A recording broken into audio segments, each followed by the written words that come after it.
কাআন্নাল কুরআনা ইয়ামশি আলাই।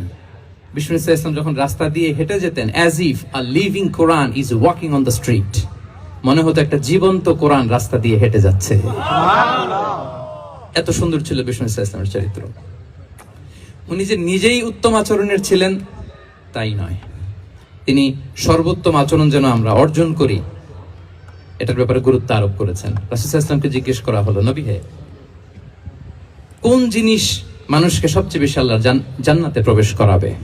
সুইলা রাসূলুল্লাহ সাল্লাল্লাহু আলাইহি ওয়াসাল্লাম আন আকসারি মা ইউদখিলুন নাস আল জান্নাহ। জিজ্ঞেস করা হলো, নবী কোন জিনিস মানুষকে বেশি জান্নাতে ঢুকাবে? বিষ্ণু বললেন, তাকওয়াল্লাহ ওয়া হুসনুল খুলুক। এক হচ্ছে আল্লাহর ভয়, আর এক হচ্ছে সুন্দর আচরণ। তাহলে এই হাদিস থেকে বুঝলাম যারা বেশি নামাজ পড়বে তারা বেশি জান্নাতে ঢুকবে নাকি? না। নামাজ পড়তে পড়তে যারা কপাল কালো করে ফেলছে এরা ঢুকবে না?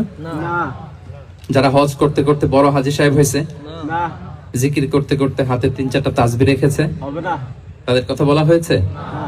এগুলো নিঃসন্দেহে অনেক বড় আমল, কিন্তু সবচাইতে বেশি জান্নাতে প্রবেশ করাবে যে আমল, বিষ্ণু বললেন, এক হচ্ছে আল্লাহর ভয়, আরেক হচ্ছে সর্বোত্তম আচরণ। প্রিয় ভাইরা, ইসলামের মেজাজটাকে চিনে নেন, ইসলামের এসেন্সটাকে বুঝে নেন। আমরা ভালো আচরণকে গুরুত্ব দিতে চাই না। অনেক নামাজি লোক দেখবে নামাজ পড়তে পড়তে কপালে কালো দাগ ফেলে দিছে, বাসায় বউয়ের সাথে খারাপ আচরণ করে, খিটখিটে মেজাজের, প্রতিবেশীর সাথে শুধু ঝগড়া, কলিগদের সাথে ঝগড়া, মারামারি, দুঃসম্পর্ক, এরকম আছে না? নাই বলেন, আছে না? কিন্তু নামাজি, অনেক বড় হাজি, একদিনও কোরআন তেলাওয়াত মিস হয় না। তো এত ইবাদত করেও সে ইসলামের আসল এসেন্সটাকে ধরতে পারে নাই। বিষ্ণু বললেন, সবচেয়ে বেশি জান্নাতে প্রবেশ করাবে যে দুটি আমল, একটি হচ্ছে তাকওয়াল্লাহ, আল্লাহর ভয়, আরেকটি হচ্ছে উত্তম আচরণ, সর্বোত্তম আচরণ। তো আমরা যেন উত্তম আচরণের অধিকারী হই।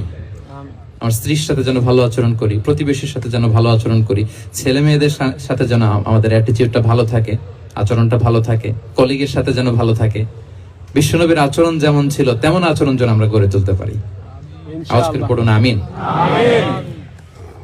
সুনানে আবু দাউদের এক বর্ণনা, বিষ্ণু সাল্লাল্লাহু আলাইহি ওয়াসাল্লাম বলেন, খুব চমৎকার একটি হাদিস, মনোযোগ দিয়ে শুনুন। তিনি বলেন, আনা যাঈমুন বিবাইতিন ফি রাবাদিল জান্নাতি লিমান তারাকাল মিরাআ ওয়া ইন কানা মুহিক্কান।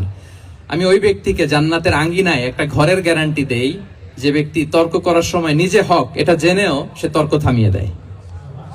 অনেক সময় হয় না, অনেকে পায়ে পাড়া দিয়ে ঝগড়া করতে আসে, এরকম আছে না নাই? আপনি চুপচাপ দেখবেন একটা বাজে কমেন্টস করতেছে, আবার কমেন্টের নিচে কমেন্ট, আবার গালি, হ্যাঁ আছে না এরকম? বিষ্ণু বলেন, নিজে হক এটা জানার পরেও আর যাতে তর্ক না বাড়ে, যে তর্ক থামিয়ে দেয় জান্নাতের আঙ্গিনায়, তাকে আমি একটা ঘরের গ্যারান্টি দেই। সুবহানাল্লাহ। ওয়াবিবাইতিন ফি ওয়াসাতিল জান্নাতি লিমান তারাকাল কাযিবা ওয়া ইন কানা মাযিহান।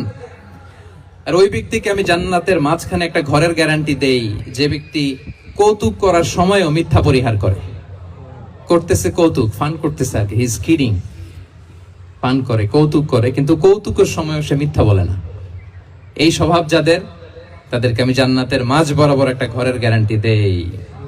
এরপর বিষ্ণু কি বলে দেখেন, তিনি বলেন, ওয়াবিবাইতিন ফি আ'লাল জান্নাতি লিমান হাসানা খুলুকাহ।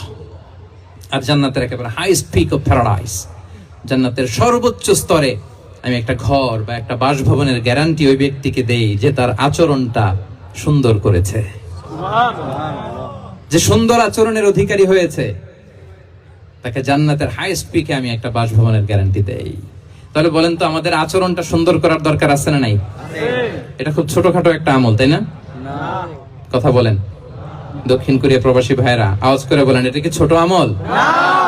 দেখলে সালাম দিব, সুন্দরভাবে কথা বলবো, ভালো উইশ করব, হ্যাঁ, হিংসা জিঘাংসা অহংকার থেকে মুক্ত থাকবো, খিটখিটে মেজাজের হব না, অলওয়েজ স্মাইলিং ফেস থাকবে আমার, হৃদ্যতাপূর্ণ আচরণ। এই কাজটা কি ছোট আমল?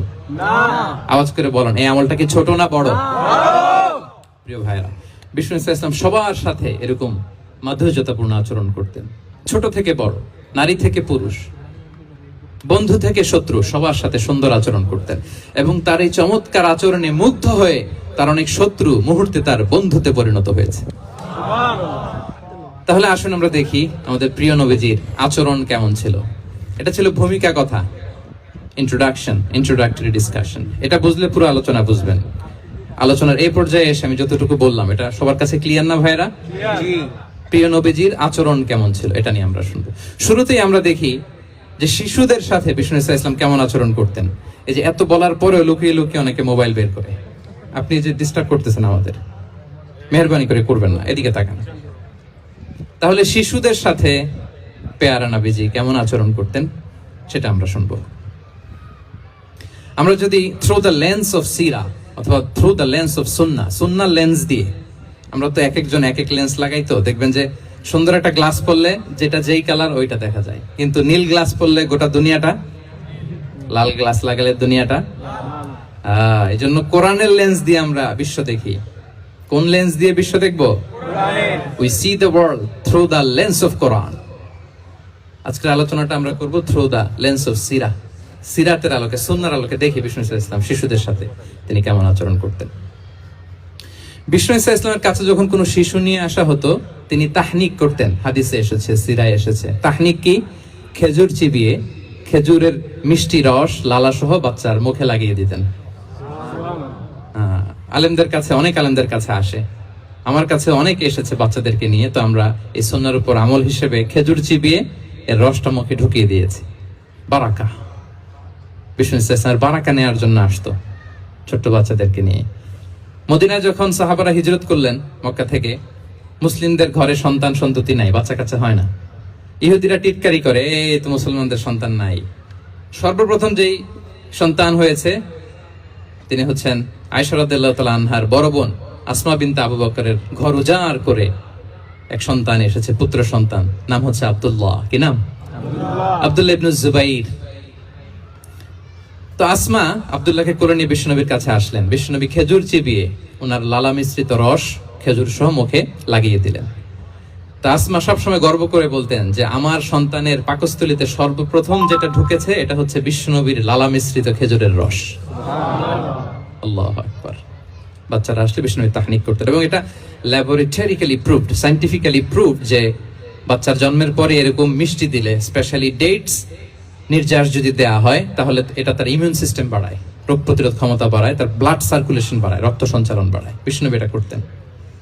অনেক মায়েরা বরকতের জন্য বিষ্ণুনবীর কোলে বাচ্চা দিতেন।